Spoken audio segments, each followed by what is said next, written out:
Hello and welcome back to another episode of Humans in 5. I'm on my lonesome today, but I thought we could have a chat about just that. Are humans supposed to be paired up, or is there something more complex going on when it comes to loving one another? I've been with my husband for 11 years in a committed monogamous relationship. Our type of relationship is just one amongst a range of different ways humans connect romantically.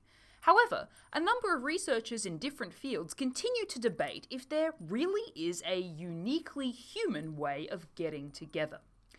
Just to be clear, when we talk about relationship types, a distinction has to be made between relationships and marriage.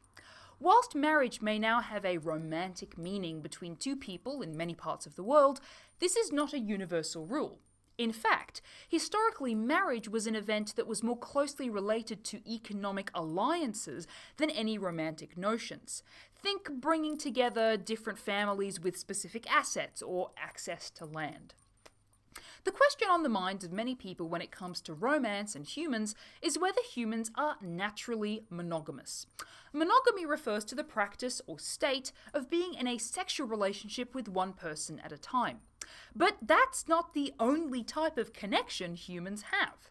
In surveys on relationships and marriage across 186 human groups, 82% of groups are polygynous, where one male has many female partners. 17% of groups are monogamous, and 1% of groups are polyandrous, where one female has multiple male partners.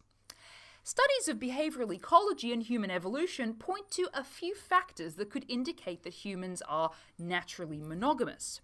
Firstly, humans deliver very helpless babies that need a lot of attention and help when it comes to growing those big brains and using them in a complex social world. The presence of two parents makes this process easier, particularly that pregnancy takes a long time in humans compared to other mammals. This happens in some other primates too, such as owl monkeys, who give birth to twins and need a bit of extra help. Secondly, the distribution of females compared to males may make monogamy a feasible option, depending on the circumstances. For example, if there are more females than males in a given community, males may be more able to reproduce with and stay with a female partner for a longer time, instead of seeking another partner with which to reproduce.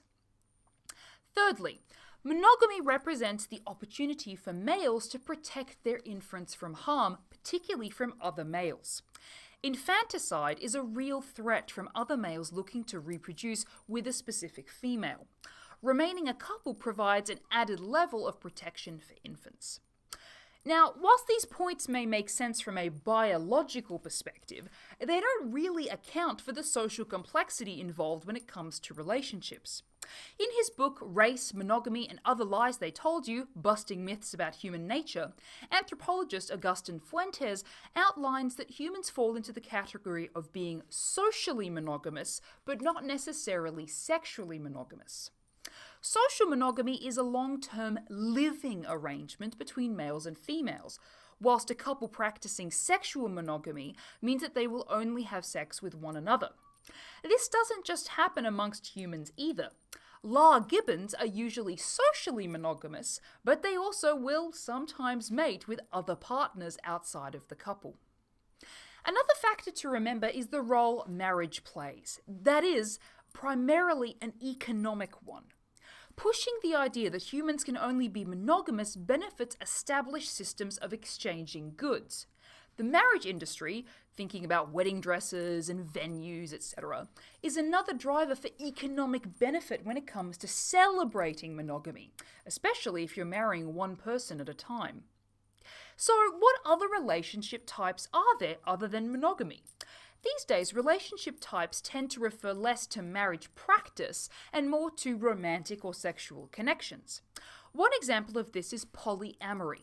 Polyamory involves being in a sexual relationship with multiple people, all of whom are consenting to being in a multi-person connection. Polyamory is not the same as polygamy. Polygamy occurs when one person has multiple married partners, but those multiple partners may not be aware that there are other people in the picture. I think that's enough polys and monos for today, but we hope this episode has pulled back the curtain on a few myths when it comes to romance amongst humans. Thanks for watching, and we'll see you next time on Humans in 5. And don't forget to subscribe!